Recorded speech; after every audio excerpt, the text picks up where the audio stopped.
If you sort of, you should just, not on these ones, but if you're doing larger surfaces, you can actually, after you've painted a little bit, just go, oh, there's a little bit too much here, and then just either rinse off the brush or just use use and just push it around a little bit, and you'll get a thinner layer, and you can use it for adjusting the light and the heaviness. So yeah, so that's teeth done more or less. We need to, let's say it again. If we look at the top mouth here, Emily says, "Grow, you get network errors." So Elena, you're not the only one suffering from network errors. But if you look at the top teeth here, the teeth in the top of the mouth, this actually turned into one large white line. If you look at it a little bit from the side, it looks okay. But if we just, again, we cheat, because that is what we do here. We just take a little bit of shading and cover it up.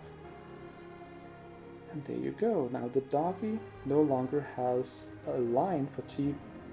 It actually has teeth. And I'm briefly going to do the same down here. And this is just basically just one of the washes from Army Paint I'm using for this. It also has the added effect, I'm actually going to do it all over the teeth. The washes, as you know, go into the recesses, yada yada yada, but it also leaves a very thin layer of very thin paint over the white teeth, making them a little bit darker so they're not as prominent as before. Plus, when it soaks around, I don't know if you can see it here, when it soaks down in the recesses around the teeth, it gives a kind of a cell shading effect. So that helps sort of highlight the teeth, because it gives a black outline, in this case against the red tongue. So you have red tongue, dark outline, brightly colored teeth. It's going to be so much more visible than just going straight to the white. It breaks it a little, breaks the contrast, but also helps. I don't know. Now I no longer know what I'm talking about. I'm just talking weird shit. We're just quickly gonna do the same over here. A little bit of wash, because these ones here are very white.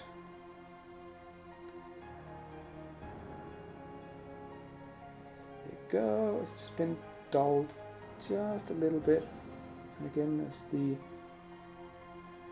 wash is sinking into the recesses, it just gently, not highlights, but yeah, makes the teeth stand out just a little bit more, a little bit better. Yeah, pleased with that. I am by no means a good painter in the sense, I mean, if you want to see top-notch work, go take a look at stuff like Scott the Maniac, or Goobertown Hobbies, or Duncan, or Squidmar. I'm gonna keep name dropping at some point. They have a lot of great tutorials, and they're really, really good painters, far better than what I do. But I'm happy with the results I get. I love doing this because I so much prefer painted miniatures to non-painted. And even if you just give them base coloring, or if you just use the contrast colors, which I've done on some models, makes it so much better than unpainted miniatures. And yeah, Scott the Maniac is really fun. He's really talented and really good at explaining his things. And he listens to metal music, that's quite obvious, which is also a plus. But I still have to say that definitively the best painting tutorial I've ever seen was Goobertown, because it just talks in a nice, quiet rhythm and explains what you're doing, has a really good camera setup, and he doesn't show, he doesn't do the, here's how you paint stunningly beautiful miniatures. He does one that shows how you paint good tabletop miniatures. It helps that he's really good, because the end result is fantastic, but he actually shows you how to do it. He tells you things like, if when you're painting, paint from the outside, the deepest parts of the miniature going out, but don't try to correct things until it's necessary. So if you're painting the first part and you paint a little bit into the next one, don't worry about it. You'll fix that when you get to the next layer. And when I was younger, what I would do is I would try to make each individual color perfect before moving on to the next. That's the wrong way to do it. So what is, oh, Medifian, can you show one of the miniatures you finished that you really like? A little bit difficult because I don't have a lot of miniatures here that I'm done with. Some in the basement, some are given away to other people. This one here, obviously fully finished, highlighted, perfect piece of example. I plan on winning the Golden Demon Award with this one. But next stream I'll find some. I may have one. Let me just take a look.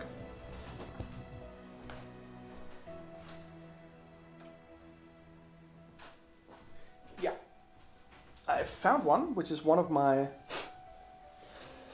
This character I painted for. Oh, Crystal, you're too fun. Thank you, though.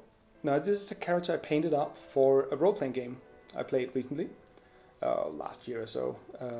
Again, Homebrew World. That one of my characters, one of my friends made. He's game mastering in it.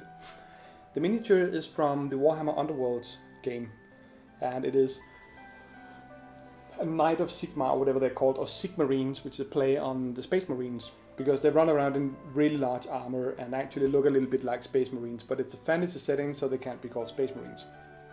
But I decided with this particular one, let me show you here, to play around with different effects. Where do we have them in focus? I think it is roughly here.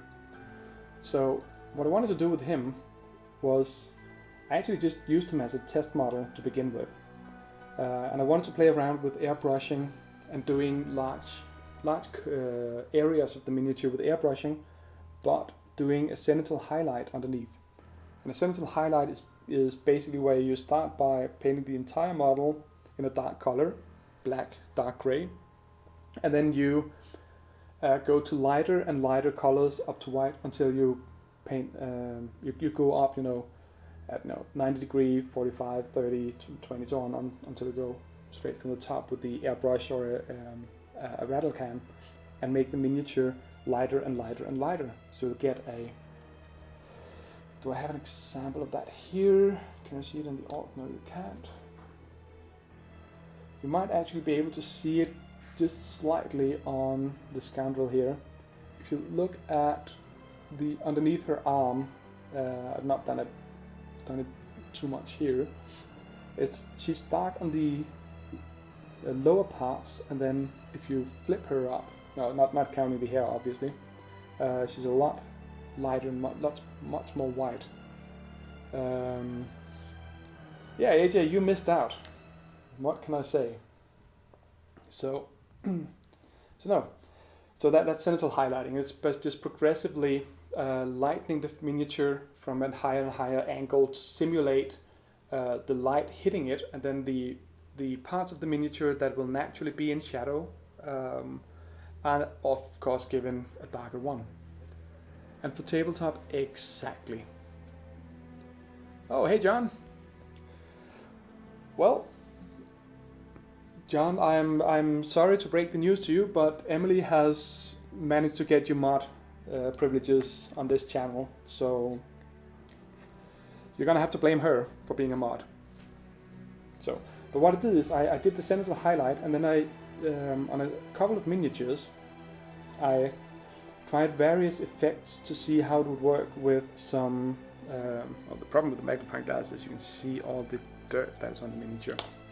I tried with some different colors I have for airbrushing that are really translucent, and then for this one here, I just tried to mix a very thin red and just paint the entire miniature red to begin with. And as we see here, just use a brush. You can see up here, it's very dark because I went from fully black to fully white, and then I painted a thin red coat over it. And the thin red coat obviously can do nothing to the black, but when it got more and more white, as you can see here on the arm here, it just gives a really nice shade all the way up until it becomes fully red. And then after that I painted in like it's not the loincloth, but it's called a tabard, I think, and the leather strips and the plume on the helmet and some jewelry, his face and the sword. I painted that white, and then did some work on that with actual normal colors. So the bulk of this miniature is a really quick sentinel highlight followed by a really quick airbrush, and that did not take long. But again, at a distance, if you're just standing there, of course it's out of focus. He doesn't look good when you do a close-up. Again, as I talked about for the eyes, I did not do the eyes in this guy because I do not have the tools and the skills for that. But the armor, it gives that that variation in color throughout the flowing cape and the armor that makes the miniature, the details of the miniature visible at a distance. And when he's just standing on the tabletop, if I spent 20 hours laboriously highlighting all the small creases down his coat and all that, you would not be able to see that if you're sitting, if you have him about a meter from your eyes. You can't see that well enough. And then the base, of course, again, since this is part of the new series, or at least to me, new series from Citadel Games Workshop, the base came with all these decorations on them. I added a little bit, a small tuft of scenery grass down here, but the rest was basically just paint a gray, dark gray, and just highlight, dry brush it with lighter gray up into a little bit of white, it seems. The leaves, dark gray, a little bit of light gray, the skull the same. Really, really, really simple effects, but again, it means so much to have a good base. So, what is Malefian Ride? So I know nothing. What are these figurines for? Is it a tabletop board game? Is it an RPG and a map? Do you get involved in characters, or is it more like here's a knight, here's an archer, here's a mage, and it just shows the type of figure that suits your fancy for that art style? Well, the miniature is from somewhere between a tabletop and a board game. I say that because he's actually from a game that is a board game called Warhammer Underworlds.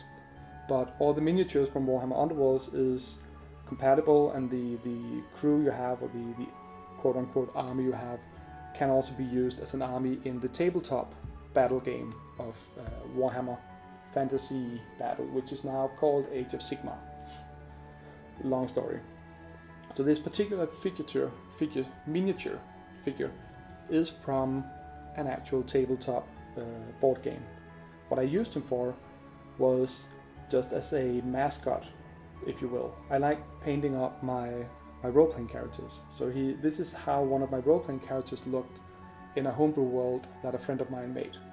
And there he is a huge knight called Parvin Stormsword.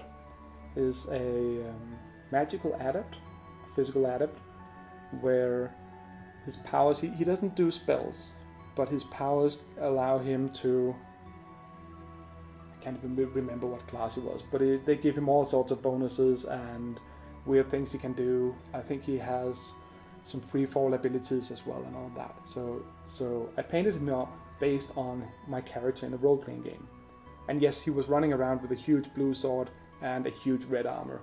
That was part of what he was known for. In his backstory, I did the Battle of the Storm, or whatever I called it, that his unit had been in, which was a really, really nasty battle that they almost lost, but then they fought for 100 hours straight or whatever at the point of collapsing. That was when his magical abilities started showing up. But in honor of saving the day and all that, the entire unit got their decorations, their armor, the sword and all that. They got sort of veteran heroic status inside the army and inside that country, and the legacy of that unit he was in, what is it, the Stormbreaker unit or whatever I called it. So this red armor, basically to anyone who knows a little bit about military history in that country, they know that he belongs to this unit, but they also know that this battle happened 20 years ago, so he's very much a veteran. So he's one of the few survivors of that unit, which means that he is a really, really badass character. Not to be messed with, and definitely someone who should be respected. So I hope that kind of answered it. This is a little bit of a mix of this and that. So yeah. But when we're doing role-playing games, we don't really use miniatures. A lot of people do, and it can be really, really fun.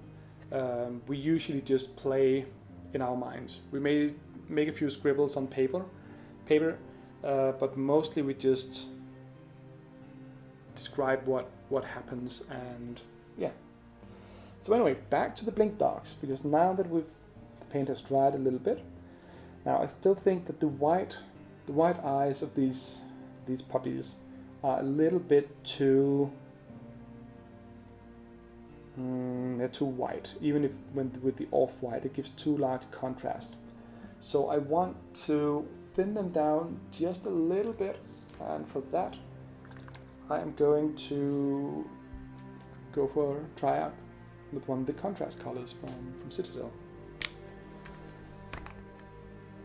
And for that, I'm basically just going to, now these paints I don't thin. I just use them straight from the pot, because they are, as you can probably see the way it drips, they really are quite thin. So what I'm going to do here is I'm going to look around the magnifying glass to just gently, ever so gently, give it a little bit of yellow like so, and on the other side give it a little bit of yellow as well. See, that was actually a little bit too much, because now the eye disappears completely. So that is not a good tactic. That covers it up too much.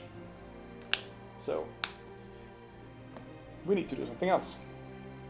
But of course, first we need to let the contrast paint dry, something that is often quite long, takes quite long to do.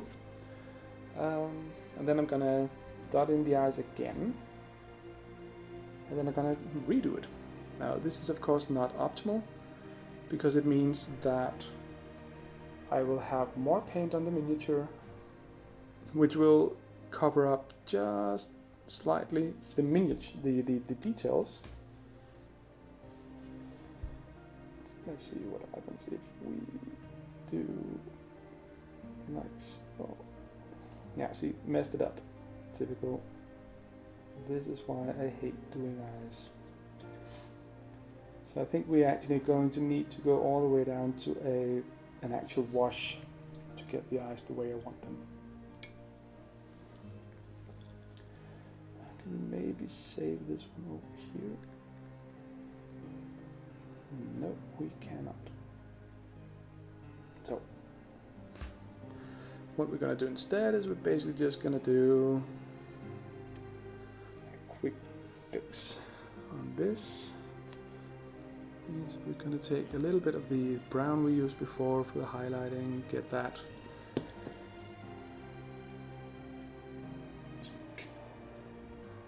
here, and that more or less takes care of it. Here again, because it's thinned, we can actually push it around just a little bit and cover up my mistake from before.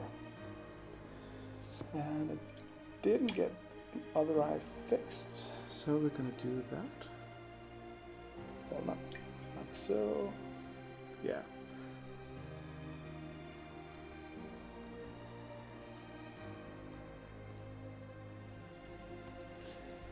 So we are going to try to gently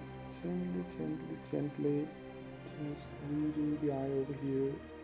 A little bit of off-white. There you go.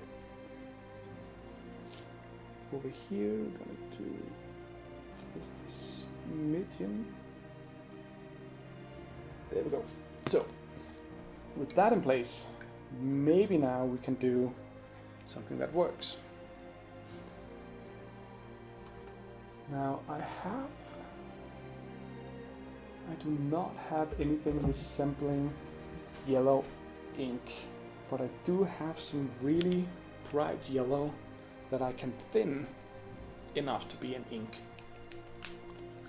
First we need to shape your paint, and these paints have not been used for quite a while.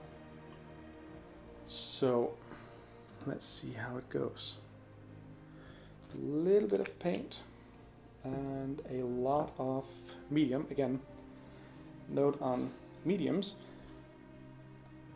come like this. They're not, well, they do look white, but they're so more so milky white when they come out. They don't really, they lighten the color just a little bit, but they mainly just thin it out without making it runny. So I can, again, it has to do with the I don't know, physics, whatever, of paints and mediums and pigments and all that. And I'm not an expert on this. Again, Goobertown Hobbies has on YouTube has some really good descriptions on pigments, and he goes into talking about how they work. But essentially, if you thin down your paint with water, it's going to be really runny, and for me it usually just means you add more layers because the pigments are, well, it's thinned out. The medium does something strange where it still suspends the pigment, so you still get decent coverage, but at the same time thinning it. And then right about now is when my head usually explodes, because thinning something without thinning it never makes sense. I mean, you increase the volume without adding more pigments and still get some decent coverage. I don't know. I'll stop talking about this now. So we're going to try this again with a different style of kind of yellow. See if we can give it just a little bit. I don't think you can see it on camera, but it is actually fairly yellow right now. Give it a little bit more, and then it's also gonna be time to wrap it up for tonight, I think. So we have a little bit of yellow, not too much, just enough to make it visible. Again, I'm not trying to actually paint a fully yellow eye. I'm mainly just trying to give it a bit of a yellow shine to it. I will do the same. This one over here. I mean, here you can see the white a lot more clearly than on the other one, because I had to fix up the other miniature. So here it's probably going to be more visible when I do this. I need to be careful.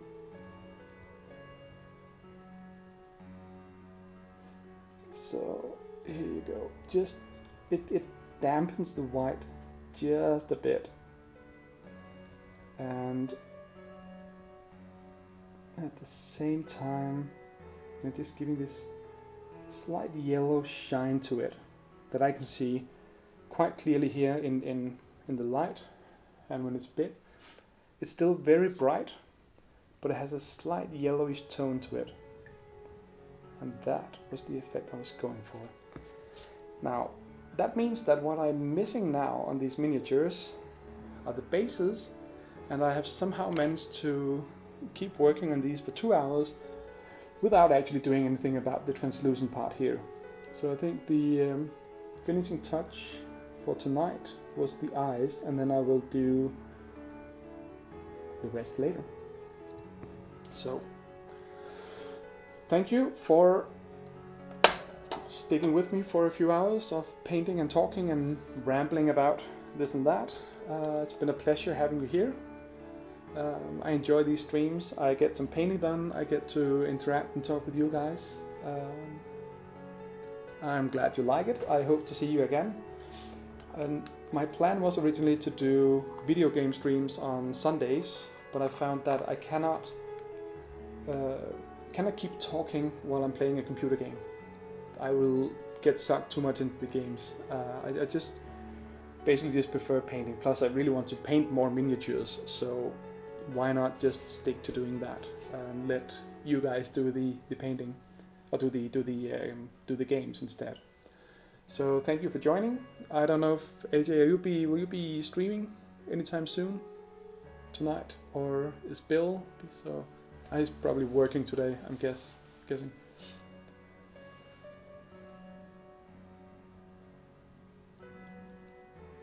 So cool. Yeah. See you, John. So 1 hour and 40 minutes. Okay, that's a long time. No point in sticking around to rate people then. I will just say thank you for joining. It's been a real pleasure having you here. Oh, you're playing KDM. I have so much work. We have a big deadline coming up this Friday, so I should go to bed pretty soon so I can get up early and have time to actually go play games myself tomorrow with a couple of friends at the Bastard Cafe. So, but anyway, enjoy, John and Emily. Enjoy KDM. I hope you win again. I should be there so I can help you with rerolls, but hopefully I'll be asleep. Anyway, I will catch you soon. Take care, and as always, fly safe.